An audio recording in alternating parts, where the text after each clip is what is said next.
मेरा नाम कविता है। आज मेरी शादी थी। हर लड़की के अपनी शादी को लेकर कुछ सपने होते हैं। वह अपने अरमान अपनी शादी के लिए बचा कर रखती है। लेकिन मेरी शादी जो हुई थी वह दूसरी शादियों से जरा अलग थी। वह शादी कम और एक स्वागत ज्यादा थी। मेरी मजबूरी का सौदा था। मैं विदा होकर अपने ससुराल आ गई। मेरे ससुराल में सिर्फ मेरा पति और मेरे ससुर ही थे। मेरा स्वागत करने के लिए वहां पर कोई भी नहीं था। मुझे सीधा मेरे पति के कमरे में पहुंचा दिया गया। मैं दुल्हन बनी बैठी थी। सादा सा जोड़ा पहनी, एक आम सी दुल्हन। आने वाले वक्त के डर की वजह से मेरा दिल जोर जोर से धड़क रहा था और माथे पर बार बार पसीना आ रहा था। मुझे अपने पति के बारे में सुनी गई बातें दिमाग में घूम रही थी। अरे इससे शादी मत करो, यह तो पागल और साइको है। तुम तो पढ़ी लिखी लड़की हो, फिर क्यों इस पागल इंसान से शादी करने की बेवकूफी कर रही हो। एक के बाद एक बात मेरे दिमाग में चल रही थी। घबराहट से गला सूख चुका था। मैं अपने घबराहट पर काबू पाने की कोशिश कर रही थी कि इतने में मेरा पति अंदर चला आया। मैं थोड़ा सिमट गई। वह अंदर जाकर मेरे पास बेड पर बैठ गया और मुझसे कहने लगा कि अपना घूंघट उठाओ। मुझे यह बात बहुत अजीब लगी, लेकिन मैंने पहले ही अपने पति के बारे में इतनी अजीब अजीब बातें सुन रखी थी, इसलिए मैंने उसकी बात मानी और अपना घूंघट खुद ही उठा लिया। मगर जैसे ही मेरी निगाह उसके चेहरे पर पड़ी तो मैं चौंक उठी और उसने भी चौंक कर अजीब नजरों से मेरी तरफ देखा और बहुत देर तक मुझे देखता रहा और न जाने उसे क्या हुआ। वह एकदम से उठकर कमरे के टेरेस पर चला गया। दरअसल मैं एक गरीब घर से संबंध रखती हूँ। घर में मेरे अलावा माँ, पापा और एक छोटी बहन है। बहन अभी छोटी थी और सरकारी स्कूल में पढ़ रही थी, जबकि मैं ग्रेजुएशन करके मुंबई की एक मशहूर यूनिवर्सिटी में स्कॉलरशिप पर पढ़ रही थी। यहाँ पर मेरी जैसी लड़कियाँ बहुत कम थी जो गरीब फैमिली से हो। यहाँ पर अच्छे अच्छे अमीर घरों के लड़के और लड़कियाँ पढ़ने आते थे। वे अपने ही में मगन रहती थी। मेरे कॉलेज में किसी से दोस्ती नहीं थी। बस प्रैक्टिकल के लिए क्लास का जो ग्रुप सर ने बनाया था उनके साथ कभी कभी स्टडी की डिस्कशन कर लेती थी। लेकिन इन्हीं दिनों इंदौर से एक लड़का विराट हमारे डिपार्टमेंट में आया। उसके आते ही पूरे डिपार्टमेंट में उसकी चर्चा होने लगी। वह बहुत हैंडसम था। हर लड़की उससे बात करने की तमन्ना रखती थी। मैंने भी जब पहली नजर में उसे देखा तो अपना दिल दे बैठी थी। लेकिन वह तो ऐसा चांद था जिसे मैं छूने की तमन्ना तो कर सकती थी लेकिन छू नहीं सकती थी। मेरे साथ ऐसा पहली बार हुआ था, लेकिन मैंने फीलिंग्स को दिल ही दिल में दबाए रखा और कभी किसी पर जाहिर नहीं होने दिया। क्लास में जब नए ग्रुप बने तो विराट मेरे ग्रुप में शामिल हो गया। अब अक्सर यह होने लगा कि हमारी बातचीत पढ़ाई के सिलसिले में होने लगी। कभी कभी विराट मेरे नोट्स भी बना देता था। वह हर तरह से पढ़ाई में मेरी मदद करता था। असाइनमेंट में मेरे साथ मेरी मदद करता था, जबकि किसी और लड़की से वह बात भी नहीं करता था। लड़कियां तो मुझसे कहने लगी कि विराट तुम्हें पसंद करता है, लेकिन मैं उनकी बात एक कान से सुनकर दूसरे कान से निकाल देती थी, क्योंकि मुझे अपनी औकात का पता था। बेशक मैं बहुत खूबसूरत थी, लेकिन मेरा स्टेटस विराट के स्टेटस के साथ मैच नहीं करता था और वह कोई पागल था जो इतनी अच्छी अच्छी लड़कियों को छोड़कर मुझे पसंद करता। वह शहर की हाई प्रोफाइल फैमिली से ताल्लुक रखता था और मैं एक निचले परिवार से ताल्लुक रखती थी। मेरे पापा फल बेचते थे। यूनिवर्सिटी का वक्त कैसे गुजर गया कुछ पता ही नहीं चला। ना मैंने कभी विराट से अपने प्यार का इजहार किया और ना ही कभी उसने मुझसे कोई फालतू बातें की थी। विराट नहीं आया था, मेरे दिल को अजीब सी बेचैनी हुई थी। मैंने उसका बहुत इंतजार किया। मैं एक आखिरी बार उसको देख लेना चाहती थी, लेकिन न जाने क्यों वह नहीं आया। हमने तो कभी एक दूसरे को अपना नंबर भी नहीं दिया था, क्योंकि कभी इसकी जरूरत ही नहीं पड़ी थी, और आज आखिरी दिन भी वह नहीं आ सका। मैं बड़ी उदास दिल के साथ यूनिवर्सिटी से घर आ गई। मेरा आखिरी दिन बहुत बुरा गुजरा था। यूनिवर्सिटी छोड़ने के कुछ समय बाद जिंदगी ने ऐसा पलटा खाया कि मैं दंग रह गई। पापा को अचानक से काम के दौरान बहुत ज्यादा तबीयत खराब हो गई और वह कई दिनों तक अस्पताल में दाखिल रहे। काम तो बंद हुआ ही साथ टेस्ट के दौरान पता चला कि उनको ब्रेन ट्यूमर है। हमारी इतनी हैसियत नहीं थी कि हम इतना महंगा इलाज एफर्ट कर सकते थे, इसलिए सरकारी अस्पताल से इलाज करवाकर पापा घर तो आ गए थे, लेकिन डॉक्टर ने सख्ती से उन्हें आराम करने को कहा था। पापा अब ज्यादातर घर पर ही रहते थे। वह बहुत कोशिश करते थे कि वह काम पर जाए, लेकिन मैं उन्हें मना करती और काम पर जाने नहीं देती थी। एक दिन मुझसे चोरी से वह काम पर चले गए तो उनकी तबीयत ज्यादा खराब हो गई, तो पापा भी खुद ही कहने लगे कि जब तक वह ठीक नहीं हो जाते काम पर नहीं जाऊंगा। लेकिन फिर ऐसा कब तक चलता। घर में मौजूद जितना भी राशन था वह खत्म होने को आ गया। जितनी जमा पूंजी थी वह भी खत्म हो गई। हमने घर भी बदल लिया, एकदम किराए का छोटा सा घर ले लिया। माँ का परेशान चेहरा देखकर मैं खुद परेशान हो जाती थी। फिर मुझे ही बाहर काम करने के लिए निकलना पड़ा। पहले तो पापा का ही फल का ठेला निकालकर घर के बाहर लगा लिया। प्रतिदिन सुबह मम्मी के साथ जाकर मंडी से ताजा फल ले आई थी और घर के बाहर रख कर बेच।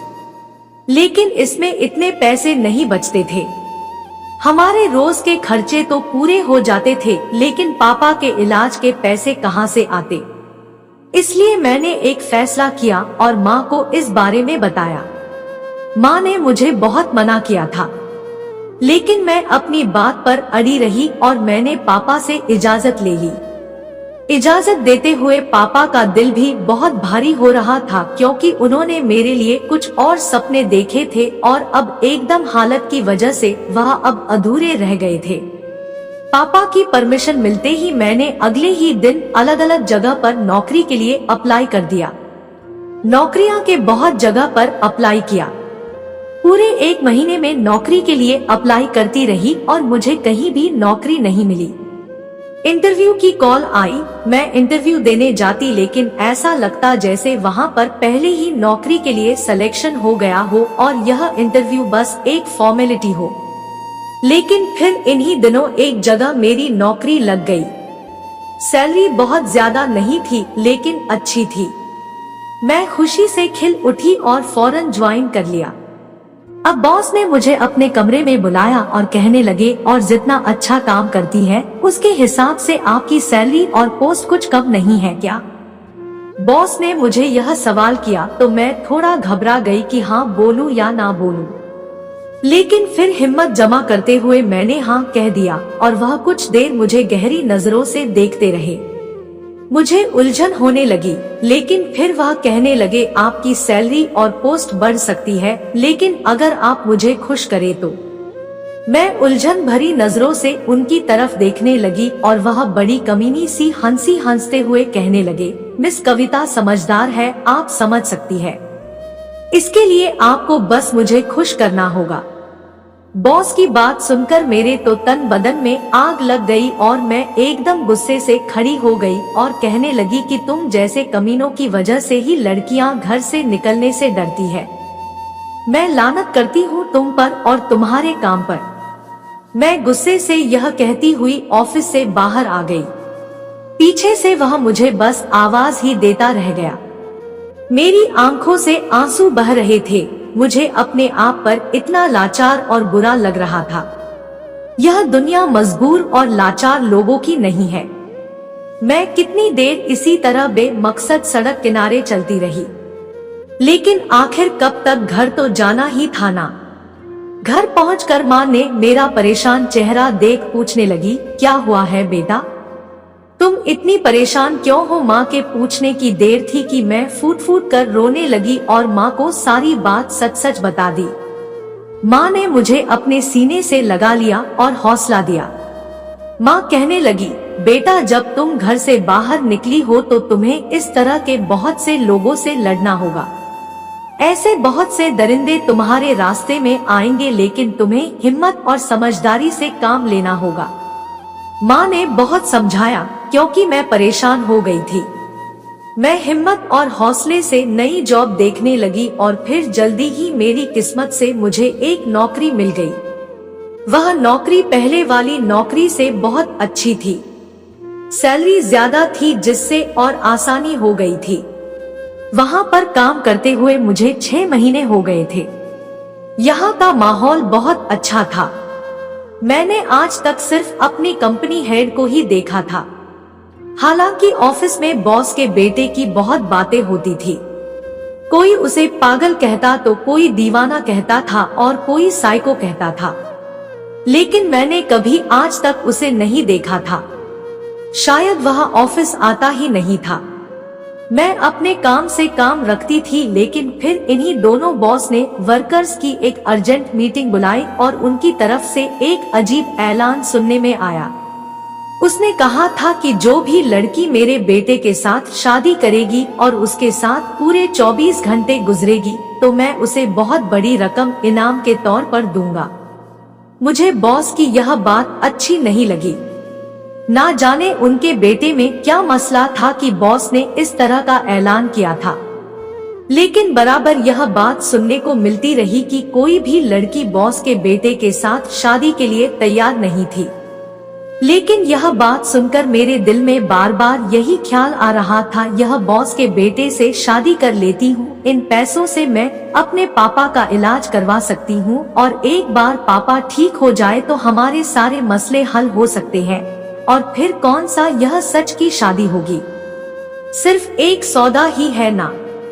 लेकिन दिमाग इस बात को झटक देता। दिल और दिमाग की जंग जारी थी और फिर दिल जीत गया। मैंने आग में कूदने का फैसला करते हुए बॉस को हाँ कह दी। मेरी बात सुनकर बॉस बहुत खुश हुए। मैंने घर जाकर माँ से यह बात की तो माँ तो बहुत परेशान हो गई। वह मुझसे खफा हो गई। पापा का भी रवैया माँ से अलग ना था।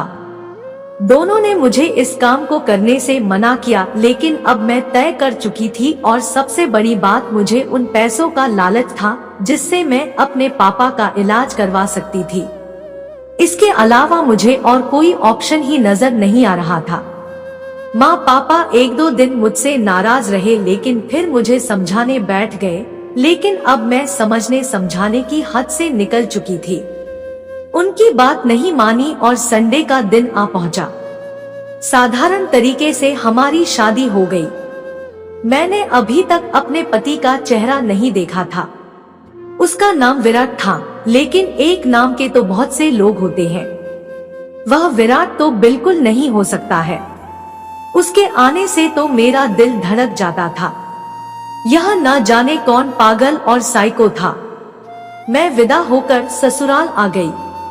अभी जब मैंने कमरे में उसे देखा तो मेरी हैरत की सीमा ना रही।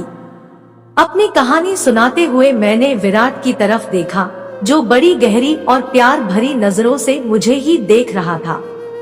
मैंने शर्माते हुए सर झुकाया था, लेकिन फिर उससे पूछा कि तुम्हें क्या हुआ है? क्यों तुम ऐसे साइको होते जा रहे हो? क्यों तुम्हारे बारे में ऐसा मशहूर है? मेरी बात सुनकर उसने एक गहरी सांस ली और वह कहने लगा, मैं जब कॉलेज में आया था तो हाँ, मेरी पहली नजर तुम पर पड़ी थी। तुम एक तरफ अपने कुछ नोट बना रही थी। तुम सारी लड़कियों से बिल्कुल अलग थी। तुम्हारा चेहरा हर तरह से मेकअप से पाक और बहुत प्यारा लग रहा था। तुम बहुत सीधी साधी और प्यारी लग रही थी। मैं कुछ पल बस तुम्हें देखता रहा। ऐसा नहीं था कि मेरी जिंदगी में पहले लड़कियां नहीं आई थी, लेकिन वह सिर्फ वक्त गुजारने के लिए थी। लेकिन तुम्हें देखकर मैं पहली नजर में ही मोहब्बत का शिकार हो गया। मैंने वहीं खड़े खड़े फैसला कर लिया था कि मुझे तुम्हें ही अपनी पत्नी बनाना है और यह सुनते ही एक सुकून सा दिल में उतर आया। मुझे तुम्हें देखना, तुमसे बात करना अच्छा लगने लगा। इन्हीं दिनों पापा की तरफ से मुझ पर शादी का प्रेशर बढ़ने लगा।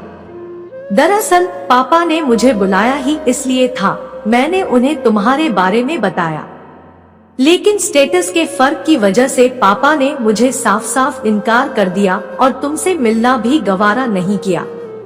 उन्हें तुम्हारी काबिलियत और तुम्हारी खूबसूरती से कोई मतलब नहीं था। वह अपने ही जैसे किसी बिजनेस क्लास फैमिली से मेरा रिश्ता करना चाहते थे, जिससे वह अपने बिजनेस को 4 चांद लगा सके। मैं उनसे बार बार मना करता रहा, लेकिन उन्होंने मेरी एक न सुनी और एक लड़की से मेरा रिश्ता तय कर दिया। मैं इसलिए आखिरी दिन यूनिवर्सिटी नहीं आया था। मुझे पता था कि तुम मुझे पसंद करती हो, लेकिन मैं आखिरी दिन तुम्हारी और उम्मीद नहीं तोड़ सकता था, इसलिए मैं कॉलेज नहीं आया। पापा ने मेरी सगाई बहुत धूमधाम से कर दी थी। मैंने पापा की मर्जी के आगे सर झुका दिया था, लेकिन उसके बाद मैं चुप चुप रहने लगा। मेरी मंगेतर अक्सर मुझे बाहर ले जाने के लिए आती, मुझे महंगे महंगे गिफ्ट देती थी। वह मेरे साथ वक्त गुजारना चाहती थी, लेकिन मुझे यह सब बिल्कुल अच्छा नहीं लगता था।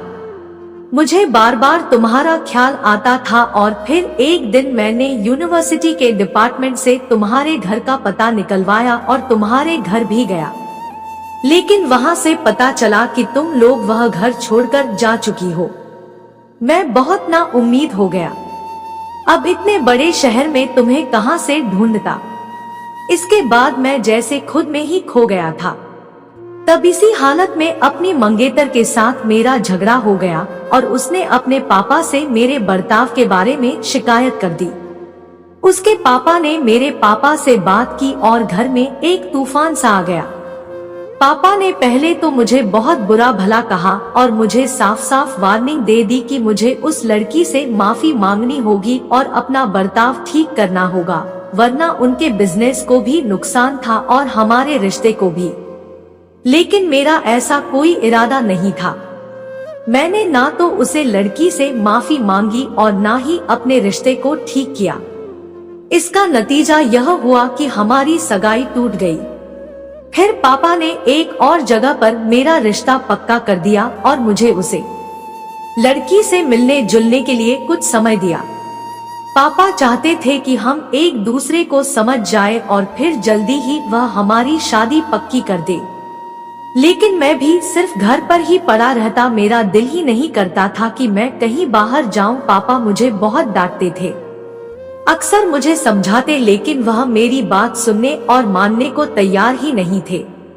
कुछ वक्त बाद अब पापा को भी मेरी चिंता होने लगी थी, लेकिन मुझे अब उनका साथ नहीं चाहिए था। जब मुझे उनकी जरूरत थी तब वह तो बिजनेस जमाने की फिक्र में लगे रहते। खैर, मेरा यह रिश्ता भी खत्म हो गया था। मैंने पापा को साफ साफ मना कर दिया था कि अभी मेरे लिए कोई रिश्ता मत देखो, ना ही मुझे अभी शादी करनी है, मुझे कुछ वक्त दे दो। पापा भी शायद अब इस बात को समझ गए थे, इसलिए उन्होंने मुझे संभलने के लिए वक्त दे दिया। कुछ दिन इसी तरह से गुजर गए। पापा अक्सर मेरे दोस्तों को कॉल करके बहाने से घर बुला लेते ताकि मैं खुश हो जाऊं, लेकिन मैं कुछ देर के लिए बहल जाता और फिर बाद में इस हालात का शिकार हो जाता। कुछ दिन बाद पापा मुझसे कहने लगे, तुम उस लड़की को ढूंढ लो। अगर तुम 1 महीने के अंदर अंदर उसे ढूंढने में कामयाब हो गए तो मैं तुम्हारी शादी उसके साथ करवा दूंगा, वरना फिर तुम्हें मेरी बताई हुई लड़की से शादी करनी पड़ेगी। पापा की शर्त मानकर मैंने तुम्हें बहुत ढूंढा, तुम्हारे मोहल्ले भी गया, वहां से तुम्हारा नया पता लिया, लेकिन उन्होंने जो पता दिया वह गलत निकला। तुम्हारे पापा के बारे में मुझे कुछ पता नहीं था, इसलिए क्या पूछताछ करता। 1 महीना कैसे गुजर गया मुझे कुछ पता नहीं चला और मेरे पास तुम्हारी कोई तस्वीर भी नहीं थी और ना ही तुम्हारी किसी से कोई दोस्ती थी जिसे मैं तुम्हारे बारे में पूछ सकता था। जैसे ही 1 महीना खत्म हुआ पापा ने मुझे तुम्हारे बारे में पूछा तो मैंने हारे हुए अंदाज में पापा से कहा, वह जिस भी लड़की से मेरी शादी करेंगे मैं तैयार हूँ। पापा तो जैसे खुशी से बेकाबू हो गए और अगले ही दिन उन्होंने कहा कि मैंने इस रविवार तुम्हारी शादी पक्की कर दी है, रविवार को तैयार रहना। मैं उनसे लड़की के बारे में कुछ भी नहीं पूछा, क्योंकि अगर तुम नहीं हो तो कोई भी हो क्या फर्क पड़ता है। शादी के दौरान तुम्हारा नाम सुनकर मैं चौंक जरूर था। कविता नाम की लड़कियां ना जाने कितनी इस दुनिया में होगी। मैं यह सोचकर रह गया और फिर तुम्हें अपने कमरे में देखकर हैरान हो गया हूँ। शायद भगवान ने हमारा मिलना लिखा था, इसी तरह हमारा नसीब जोड़ना था और देख लो आज हम एक हो ही गए। विराट ने यह कहते हुए अपना हाथ आगे किया तो मैंने भी उनके हाथ पर अपना हाथ रख दिया। मैं और विराट बहुत खुश हुए। अगले दिन अपने कमरे से बाहर निकले और जाकर पापा से मिले। पापा हम दोनों को एक साथ खुश देखकर बहुत हैरान हुए और फिर हम दोनों को एक साथ गले से लगा लिया। उनकी आंखें बिन गई, शायद वह भी विराट की इस हालत की वजह से बहुत ज्यादा परेशानी में थे और अब उसे खुश देखकर उन्हें अच्छा लगा। हम सब मिलकर नाश्ता करने लगे। विराट थोड़ी थोड़ी देर बाद मुझे खाने की हर एक चीज उठा कर दे रहे थे। मुझे बहुत अच्छा लग रहा था और पापा हैरानी से उसको देख रहे थे। सिर्फ मैं और विराट सच्चाई जानते थे। उन्होंने पापा को इस बारे में कुछ भी नहीं बताया।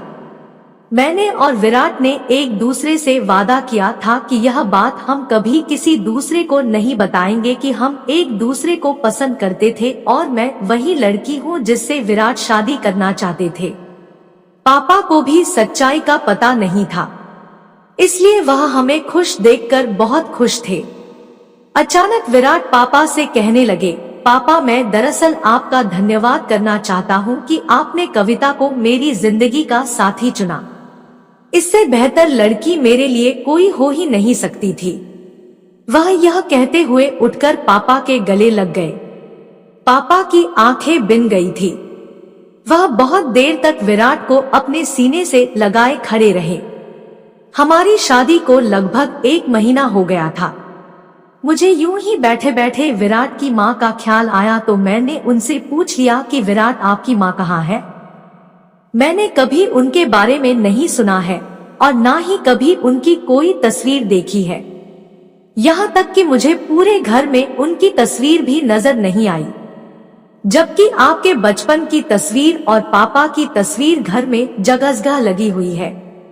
मेरी बात सुनकर विराट कहने लगा, चलो मैं आज तुम्हें एक और सच बताता हूँ। मेरे माँ पापा की शादी समझौता था।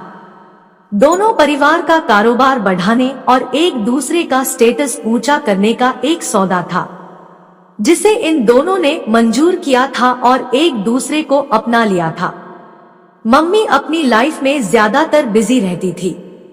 वह पार्टी करती रहती और पापा हर वक्त अपने बिजनेस को 2 से 4 करने में लगे रहते थे। दोनों का रिश्ता तो था, लेकिन वह दोनों एक दूसरे के साथ नहीं थे। इन दोनों के रिश्ते में प्यार नहीं था। इसी दौरान न चाहते हुए मैं पैदा हो गया था।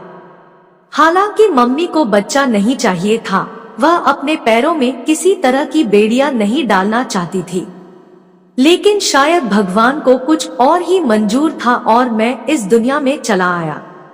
फिर पैदा होने की कुछ दिन तक तो मम्मी पापा का आपस में मूड अच्छा रहा, लेकिन फिर उनके बीच वही अब दोबारा होने लगा। मम्मी को आपत्ति होती कि पापा उन्हें वक्त नहीं देते, लेकिन पापा को ऐतराज होता है कि जब घर आता हूँ तुम घर पर मौजूद नहीं होती। इस तरह करते करते इन दोनों के झगड़े बढ़ने लगे। मैं उस समय 12 साल का हो चुका था। उन्हीं दिनों में मम्मी का अफेयर सुनने में आया। पापा को वैसे तो बिजनेस से फुर्सत नहीं थी, लेकिन उन्हें कोई ना कोई मिलने वाला मम्मी के बारे में बता देता। जब भी पापा को कुछ ऐसा पता चलता तो मम्मी पापा के बीच बहुत झगड़ा होता। फिर एक दिन मम्मी ने तलाक का केस कर दिया। पापा को जैसे ही नोटिस मिला वह भागकर मम्मी के पास चले आए और मम्मी से मिन्नतें करने लगे, क्योंकि बिजनेस में 50% की शेयर होल्डर मम्मी थी और अगर मम्मी उनके हाथ से निकल जाती तो इसका मतलब था कि आधा बिजनेस उनके हाथ से चला जाता। पापा ने मम्मी को मनाने की बहुत कोशिश की, लेकिन मम्मी अपनी बात पर अड़ी रही। वह पापा से तलाक लेकर दूसरी शादी करना चाहती थी और मम्मी को पता था कि पापा उन्हें आसानी से तलाक नहीं देंगे, इसलिए उन्होंने अदालत में कैसे कर दिया था। पापा ने भी अपनी तरफ से बहुत तगड़ा वकील किया था, लेकिन मम्मी का वकील जीत गया और अदालत की तरफ से मम्मी को तलाक मिल गई। साथ ही साथ पापा को मम्मी के 50% शेयर वापस करने पड़े। तो पापा को बहुत बड़ा झटका लगा था और बहुत वक्त लगा उनको यह बिजनेस दोबारा अपने पैरों पर खड़ा करने में। पापा मम्मी से बहुत मोहब्बत थी, उन्होंने दोबारा शादी नहीं की और घर में मम्मी की तस्वीर भी नहीं रहने दी। मेरे ऊपर इन झगड़ों का बहुत असर हुआ था। मैं इस तरह की जिंदगी अपने लिए नहीं चाहता था और ना ही अपनी जिंदगी में ऐसी कोई औरत चाहता था जिसे ना घर का ख्याल हो, ना अपने पति का और ना बच्चे का, जिसे यह तो पता हो कि शाम को तैयार होकर उसको क्लब जाना है, लेकिन यह पता ना हो कि शाम को उसका बेटा और पति क्या कहेंगे। मुझे ऐसी औरत नहीं चाहिए। मैं चाह रहा था कि मुझे वह औरत मिले जो मेरी अटेंशन और प्यार की भूखी हो, जो मुझसे मोहब्बत करे, जो मेरे घर को घर बनाकर रखे और जब मैं अपने घर वापस आऊं तो मुस्कुराती हुई मुझे दरवाजे पर वेलकम करती मिले। फिर इसलिए जब मैंने तुम्हें देखा तो मुझे लगा कि तुम ही वह लड़की हो जो मेरी जिंदगी में यह सब ला सकती हो। हालांकि मैंने अपनी सोसाइटी में बहुत सी लड़कियां देखी है, मुझे अच्छी भी लगी, लेकिन वह सभी मम्मी की तरह ही थी। विराट ने यह कहते हुए प्यार से मेरे कंधे पर हाथ रखा। मैंने उसके सीने से सिर लगा लिया, क्योंकि मुझे मालूम था कि उसकी मोहब्बत और साथ हमेशा मेरे लिए है और आगे की जिंदगी में अब खुशियां ही खुशियां हैं। विराट ने मेरे पापा का इलाज बहुत बड़े डॉक्टर से करवाना शुरू कर दिया। अब मेरे पापा बिल्कुल ठीक हो गए हैं। कहानी पसंद आई हो तो वीडियो को लाइक और शेयर करें, साथ ही चैनल पर नए हैं तो चैनल को सब्सक्राइब जरूर कर ले ताकि ऐसी ही वीडियोस आपको मिलती रहे।